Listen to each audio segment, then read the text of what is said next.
कहते हैं राजा की जान तोते में होती है। गुजरात मोदी के लिए वो तोता था। इन सब अरेस्ट के बावजूद अगले महीने जब गुजरात में इलेक्शंस होती हैं तो आम आदमी पार्टी को 13% वोट्स फिर भी मिल जाते हैं। 5 सीट्स पार्टी फिर भी जीत जाती है। इस 13% वोट शेयर ने मानो राजा के पसीने निकाल दिए थे, क्योंकि इसके बाद से ये साजिश रुकती नहीं बल्कि और बड़ी होती चली जाती है। 26 फरवरी 2023 सीबीआई मनीष सिसोदिया को अरेस्ट कर लेती है। यहाँ पर अपनी डबल अरेस्ट स्ट्रैटेजी अपनाती है। पहला सीबीआई का अरेस्ट, दूसरा ईडी का अरेस्ट। 9 मार्च को ईडी उन्हें पीएमएलए केस में अरेस्ट करती है। यहाँ इस पीएमएलए को समझना जरूरी है, क्योंकि ये इस पूरी साजिश का ब्रह्मास्त्र है। पीएमएलए का फुल फॉर्म होता है prevention of money laundering act. इसे ओरिजिनली बनाया गया था ड्रग ट्रैफिकिंग और टेररिज्म फाइनेंसिंग से लड़ने के लिए, लेकिन लेटली इसका इस्तेमाल सिर्फ और सिर्फ ऑपोजिशन पॉलिटिशियंस को अरेस्ट करने के लिए किया गया है। इस कानून की सबसे खतरनाक बात यह है कि इसमें बेल मिलना लगभग इम्पॉसिबल है। नॉर्मल क्रिमिनल लॉ की प्रिंसिपल है कि इनोसेंट अंटिल प्रूवन गिल्टी, लेकिन पीएमएलए में ये उलट जाता है। इसका सेक्शन 45 कहता है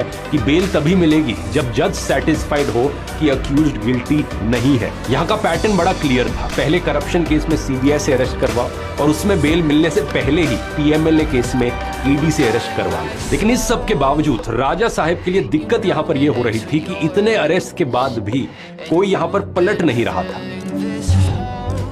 आमतौर पर अभी तक ये देखा गया था कि जब भी किसी ऑपोजिशन लीडर पर करप्शन का केस होता या जेल का डर दिखाया जाता तो वो पलटकर बीजेपी ज्वाइन कर लेता। लेकिन इस केस में ना सत्येंद्र जैन, ना मनीष सिसोदिया और ना ही विजय नायर ने बीजेपी ज्वाइन करी। इसलिए अब इकलौता तरीका इन्हें दिल्ली में इलेक्शन हराने का था कि पूरी दिल्ली की गवर्नेंस को ही ठप कर दिया जाए। कोई भी काम मत होने दो, हर एक अच्छे काम पर रोक लगा दो। इसलिए 19 मई 2023 मोदी सरकार एक नया ऑर्डिनेंस लेकर आती है, government of NCT of Delhi amendment ordinance. इसमें लिखा जाता है कि अब दिल्ली के सारे सिविल सर्वेंट्स पर एलजी का कंट्रोल होगा, दिल्ली की चुनी हुई सरकार का नहीं। इसका मतलब था कि सीएम केजरीवाल अपने खुद के ऑफिसर्स को हटा भी नहीं सकते थे।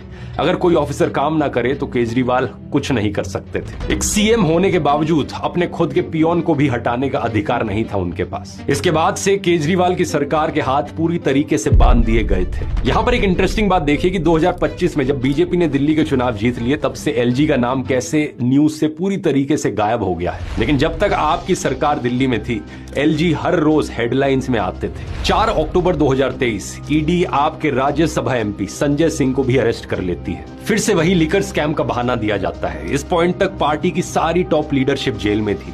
शायद देश के इतिहास में आज तक कभी नहीं हुआ था कि किसी भी पॉलिटिकल पार्टी की सारी टॉप लीडरशिप जेल